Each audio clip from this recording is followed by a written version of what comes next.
कि nuclear capable K4 missile उन्होंने अपने न्यूक्लियर सबमरीन से टेस्ट किया है। इसके ऊपर भी बात करेंगे। हमारे ऊपर हमले करती है, इंडिया के ऊपर हमले क्यों नहीं करती है, ये अमेरिका की तरफ क्यों नहीं जाती है। ये लोग वहाँ पे शहजादे की ताजपोशी के लिए चले गए, इन्होंने क्यों नहीं, हम लोग इनके लिए, मैं लास्ट और फाइनल आज आपको बता रही हूँ, अगर इन्होंने ना छोड़ा हम अपनी जानें दे देंगे। अगर इमरान खान का एक कतरा बहा तो हमारे जिस्म के खून के सारे कतरे बहेंगे। अगर तो आप कंपैरिजन की बात करने लगे हैं नहीं तो बिल्कुल ना कीजिएगा, बिल्कुल नहीं बनता। अच्छा, कंपैरिजन नहीं बनता। हाँ, यहाँ पे सीखना बनता है। ठीक है। हर दूसरे दिन हम सुनते हैं, दुनिया में खबर चलती है कि इंडिया जो है उसमें टेस्ट हो रहा है, ठीक है, और पाकिस्तान में प्रोटेस्ट हो रहा है। और दूसरी बात, हम क्यों सीखेंगे?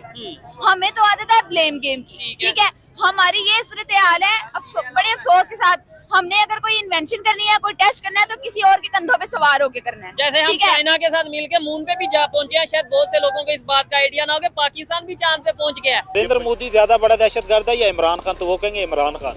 हालांकि इमरान खान ने कहीं पे भी कोई इमरान खान के हाथ की तली पे किसी बेगुनाह के खून का धब्बा नहीं है, और हमारी बाकी जितने सियासी कायदीन हैं उनके हाथ भरे हुए हैं, रंगे हुए हैं खूनों से। 11 बम्बई अटैक वो ओपनली कहते हैं कि भाई उन जो अटैक्स थे उनमें जो लोग शामिल थे, हम एक एक बंदे को पकड़ेंगे और उसको सजा देंगे। बल्कि रिसेंटली मुझे नहीं पता अफ्रीका की कौन सी कंट्री है, उन्होंने अफ्रीका की एक कंट्री से, ठीक है, एक सलमान खान नामी टेररिस्ट, जिसका उन्होंने ये बोला है कि लश्कर तैयबा से उसका ताल्लुक है, ठीक है। ये खबर मैं भी सुन रहा था कि उन्होंने बोला कि जी उन्हें पकड़ा, और ना सिर्फ वो इंडिया की एजेंसीज ने पॉइंट आउट किया। बताती हूँ ना सिर्फ उसको पकड़ा है, उसको वहाँ पे अरेस्ट किया, फिर उसको इंडिया मंगवाया है। हमारे पेट अगर भर जाएंगे, हम सवाल नहीं करने लग जाएंगे, ठीक है, हम सवाल नहीं करने लग जाएंगे कि भाई दुनिया कितने जा रही है, ऐसी कितने, ऐसी नहीं पूछांगे ऐसी इंडिया के नाच शुरू ऐसी टुरना 1947 में हम इंडिया के साथ चलना शुरू होते, वो कहाँ चले गए हैं, हम कहाँ चले गए हैं। इलाका हमारे पास कम है, रिसोर्सेज हमारे पास ज्यादा है उनसे, अच्छा, अवाम उनसे कम है ना। मुझे ये बताएं कि जिस एक घर का जो जिसकी चार दीवारी खुली होती है, बड़ी होती है, उसको संभालना आसान है, जिसकी चार दीवारी थोड़ी छोटी होती है उसको संभालना आसान। इस्लामाबाद में इनका ये कहना है कि अफगानिस्तान के आए हुए थे, बलूचिस्तान में प्रोटेस्ट हो, तो हमारी हुकूमत कहती है कि जी रॉ की फंडिंग की है, रॉ की इन्वॉल्वमेंट है। अमेरिका ने कर दिया, इंडिया ने कर दिया, अफगानिस्तान ने कर दिया, हम अपना मानते ही नहीं है। हेलो दोस्तों, जैसा कि हमने हाईलाइट किया, नौसेना ने एक बड़ी सफलता हासिल कर ली। नौसेना ने परमाणु पनडुब्बी INS गारागत से मिसाइल पूरा कर लिया। यह मिसाइल परमाणु हथियार को लेकर 3500 किलोमीटर दूरी किसी भी निशाना बना सकती है। इसके साथ ही भारत उन चुनिंदा देशों में शामिल हो गया जो समुद्र के अंदर छिपी पनडुब्बी से परमाणु हथियार लॉन्च करने में दुश्मनों की तबाह कर सकते हैं। देश की सेना की दूसरी मारक क्षमता प्रमाणित हो गई। इससे पाकिस्तान के माथे पर शिकन तो चलिए देखते हैं कि पाक मीडिया इस पर क्या रिएक्शन देता है, उनका क्या कहना है इस वीडियो के बाद। बताएंगे बड़ी खबर ये आ रही है, हिस्ट्री में पहली दफा ऐसा हुआ है कि इंडिया ने न्यूक्लियर कैपेबल K4 मिसाइल जो है अपने न्यूक्लियर सबमरीन से टेस्ट किया है। क्या कहना चाहेंगे इसके ऊपर? नो डाउट ये बहुत बड़ी अचीवमेंट है, बहुत बड़ी अचीवमेंट है, लेकिन इंडिया के लिए ये नई बात नहीं है, इंडिया के लिए रूटीन की बात है। हम हर रोज सुनते हैं, हर दूसरे दिन सुनते हैं कि इंडिया में जो है टेस्ट हुआ है, टेक्नोलॉजी के ऊपर काम हुआ है, कोई ना कोई अचीवमेंट हुई है, हम हर रोज सुनते हैं, ठीक है। अगर तो आप कंपैरिजन की बात करने लगे हैं तो बिल्कुल ना कीजिएगा, बिल्कुल नहीं बनता। अच्छा, कंपैरिजन नहीं बनता। हाँ, यहाँ पे सीखना बनता है, ठीक है। हर दूसरे दिन हम सुनते हैं, दुनिया में खबर चलती है कि इंडिया जो है उसमें टेस्ट हो रहा है, ठीक है, और पाकिस्तान में प्रोटेस्ट हो रहा है। अच्छा, हर दूसरे चौथे दिन पाकिस्तान में प्रोटेस्ट, यही सूरत हाल है। इंडिया में हो रहे हैं, तो टेक्नोलॉजी पे काम हो रहा है, और इधर प्रोटेस्ट हो रहे हैं, ठीक है। पूरी दुनिया में खबर चलती है, इंडिया में प्रोटेस्ट हुआ है, ठीक है, उन्होंने ये अचीवमेंट किया है, उन्होंने न्यूक्लियर मिसाइल टेस्ट किया, उन्होंने ये किया, वो किया, इधर प्रोटेस्ट होता है, पूरी दुनिया में खबर चलती है, इस्लामाबाद में इतने लोग मारे गए हैं, बलूचिस्तान में इतने लोग मारे गए हैं। शर्म की बात है ये हमारे लिए, और ये वो मकाम है कि जहाँ पे हम कंपैरिजन को, मुकाबलेबाजी को छोड़ के ना हम उनसे सीखें। लेकिन सीखें भी कैसे जब हमारी सोच सीखने की बजाय इल्जाम लगाने पे होगी, या मतलब पाकिस्तान में जो कुछ भी होता है हम यही कह देंगे कि ये उसने करवा दिया, इसने। ऐसी सिचुएशन में हम सीख सकते हैं? बिल्कुल, आपने मेरे मुंह की बात छीन ली है। पहली बात, ये कंपैरिजन नहीं बनता, हमारा सीखना बनता है। और दूसरी बात, हम क्यों सीखेंगे? हमें तो आदत है ब्लेम गेम की, ठीक है। हमारी ये सूरत हाल है, बड़े अफसोस के साथ, हमने अगर कोई इन्वेंशन करनी है, कोई टेस्ट करना है, तो किसी और के कंधों पे सवार होके करना है। जैसे हम चाइना के साथ मिलकर मून पे भी जा पहुंचे हैं, शायद बहुत से लोगों को इस बात का आइडिया ना हो कि पाकिस्तान भी चांद पे पहुंच गया, लेकिन चाइना के साथ मिलके ऐसे ही है। और हमने प्रोटेस्ट करनी हो तो हमारी गवर्नमेंट क्या देती है, अल्लाह जाने, अब अल्लाह बाखुदा, ठीक है। अब जो प्रोटेस्ट हो रही है उसके ऊपर रिसेंटली गवर्नमेंट का ये स्टांस है, इस्लामाबाद में जो प्रोटेस्ट हो रही है वो पाकिस्तानी थे नहीं, उसमें अफगानी आए हैं बाहर से, ठीक हो गया। पहली बात तो ये टेस्ट भी खुद नहीं कर सकते वो चाइना की, और प्रोटेस्ट भी खुद नहीं कर सकते, खुद नहीं कर सकते, ठीक है। पहली बात तो ये कि इतनी गंदी आदत है हमें, हम अपनी गलतियों को नहीं मानते, हर चीज का इल्जाम हम दूसरों पे डालते हैं ताकि हमारी जान नहीं छूटे।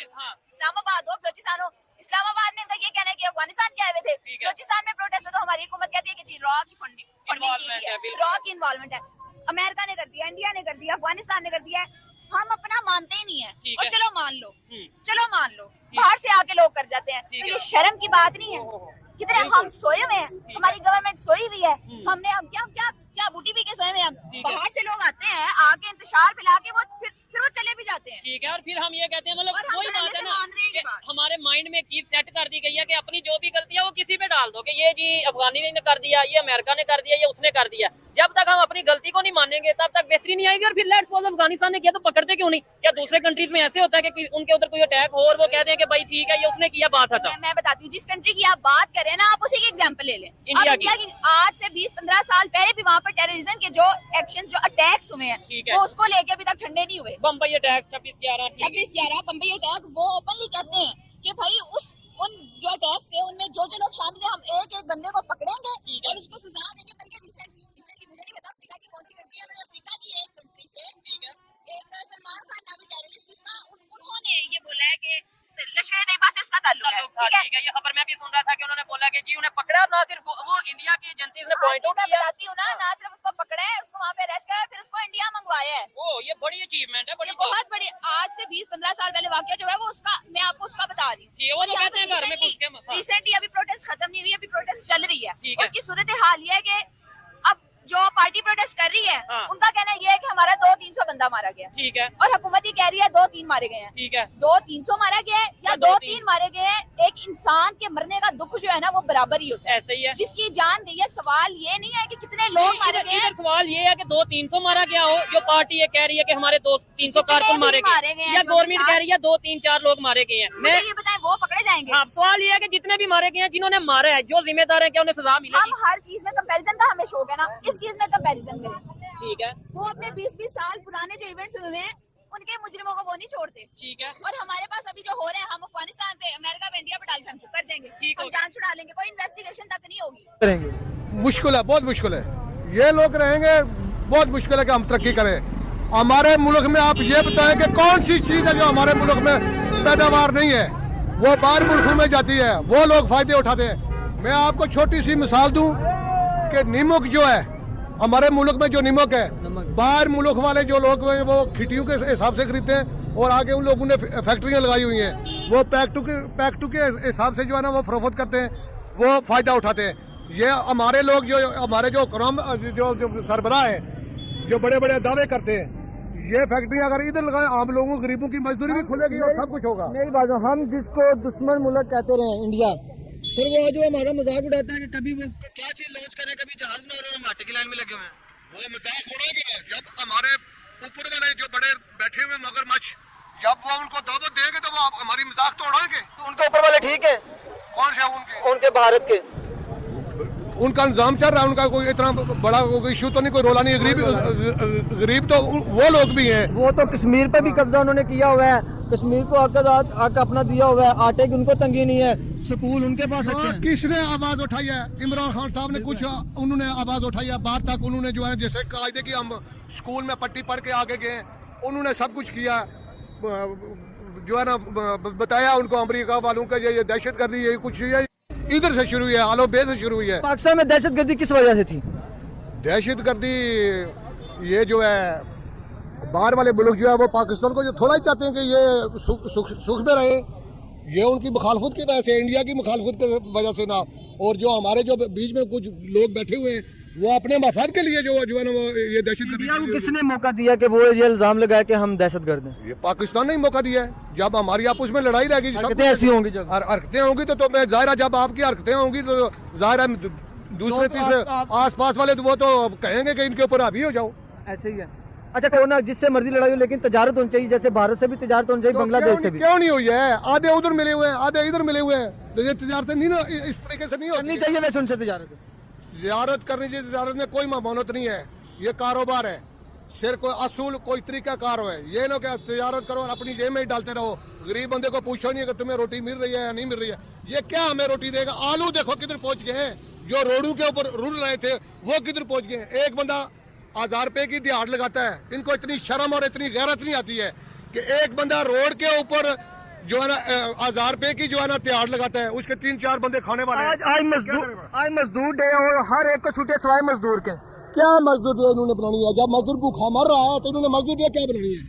किस लिए बना रहे हैं मजदूर डे? मजदूरों की खिदमत करें, उनके कोई असूल रखें।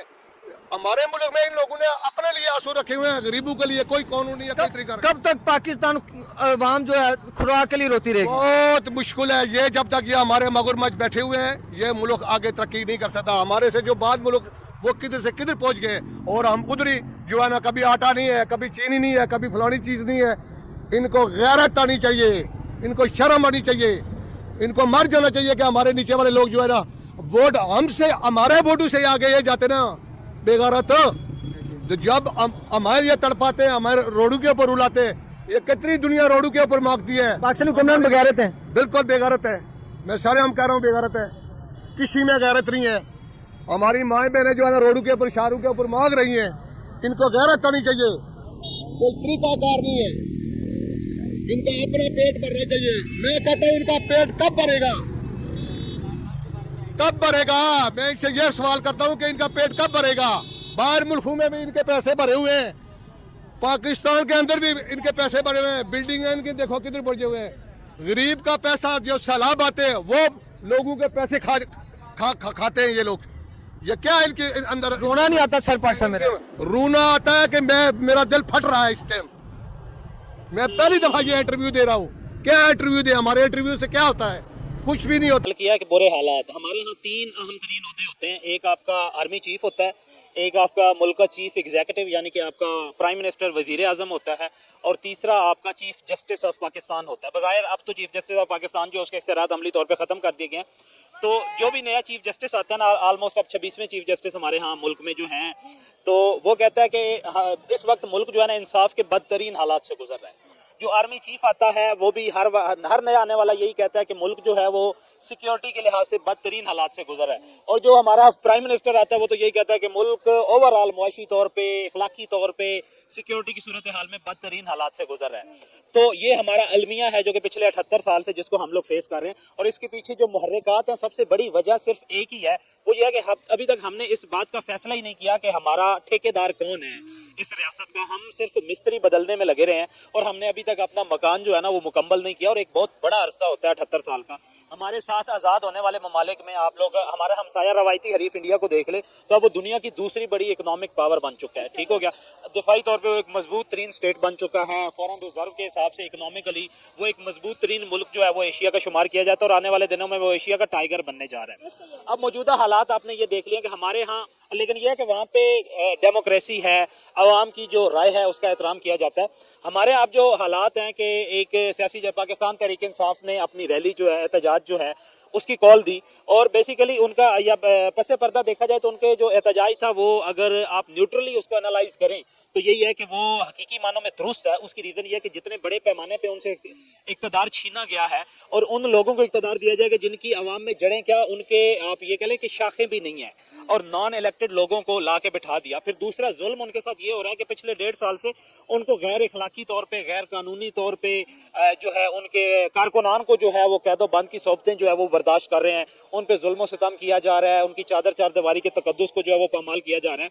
सिंपल उनका फार्मूला, अब वो एहतजाज लेके आ रहे थे कि हमने डी चौक में जाना है, हमने एहतजाज करना है। एहतजाज के उनके बेसिक मुतालबे 3 थे कि जी इमरान खान की रिहाई, तमाम जो उसके साथ साथ जितने भी बेगुनाह कैदी हैं वो कैदी जो एक पर्चे में उनकी जमानत होती है, बाहर 10 पर्चों में पुलिस उनके इंतजार में खड़ी हुई होती है और एक एक टाइम में वो पंजाब के हर सूबे में मौजूद थे। उन पे जो FIR रजिस्टर की जाती हैं, इसमें सनम जावेद है, आलिया हमजा है, खवातीन में तैयबा राजा हैं, उसके अलावा डॉक्टर यास्मीन राशिद जिनकी 70+ जिनकी एज है, इन पे एक एक टाइम में इनके ऊपर कोई 20 FIR जो है वो की गई हैं कि एक मोमेंट में कि 1 घंटे में वो पंजाब के तमाम जिलों में थी। इनकी रिहाई, इमरान खान की रिहाई। अब इमरान खान पे आप लोग ये देखें, रियासत की फस्तायत देखें कि वो अगस्त 2023 से जेल में है, उसके बाद से लेके अब तक उसके ऊपर 80 के 85 मुकदमात। एक बंदा रियासत की तहवील में है। आप जो शातिर क्रिमिनल होते थे, जो क्रिमिनल माइंडेड के लोग होते हैं, जो दुश्मनीदार लोग होते हैं, उन्होंने कोई अपनी दुश्मनी का किसी किस्म का ऐसा कोई वकुआ करना होता था ना, वो खुद को अरेस्ट करवाते थे। किसी से उन्होंने मुकदमा करवाना है या कोई वकुआ करवाना है, तो जो मास्टरमाइंड होता था वो खुद को अरेस्ट करवा देता था और at the time of proof वो साबित करता था कि मैं तो भाई एट द टाइम मैं तो पुलिस की कस्टडी में था। अब एक शख्स जो है भारतीय नौसेना अभी के-5 मिसाइल और टेस्ट करेगी, जिसके बाद दागने की क्षमता पूर्व पुख्ता मुहर लगाई जाएगी। बंगाल की खाड़ी में बुधवार को इसलिए भी खास है क्योंकि इस टेस्ट की इस्तेमाल के लिए परमाणु बंदूक आगे नौसेना का हिस्सा बनी है और ये इस टेस्ट के साथ ही उसकी क्षमता की पुष्टि हो गई। इस समुद्र के भारतीय सेना के सामरिक स्थिति पर मजबूत मुहर लग गई है कि भारतीय रक्षा अनुसंधान एवं विकास संगठन DRDO ने डिजाइन किया। ये के 15 मिसाइल के ही जो पहले ही भारतीय पनडुब्बी पर तैनात थी, 715 किलोमीटर दूरी तक मार सकती है। के-4 मिसाइल करीब 10 मीटर लंबी और 1.5 मीटर व्यास वाली, जिसके वजन करीब 20 टन है। यह मिसाइल 2.5 टन वजन है। वारंट लेकर 3500 किलोमीटर तक मार कर सकती है। इसके साथ चलते हुए चीन की राजधानी बीजिंग समेत अधिकार शहर पूरा पाकिस्तान आ गया। पहली बार इस साल 2014 में टेस्ट किया था। कई टेस्ट के बाद मिसाइल के हाल की भारतीय सेना शामिल किया गया है। हालांकि समुद्र अंदर पनडुब्बी से पहली बार फायर करने का परीक्षण किया गया है। वीडियो पसंद आए तो लाइक सब्सक्राइब करना ना भूलें।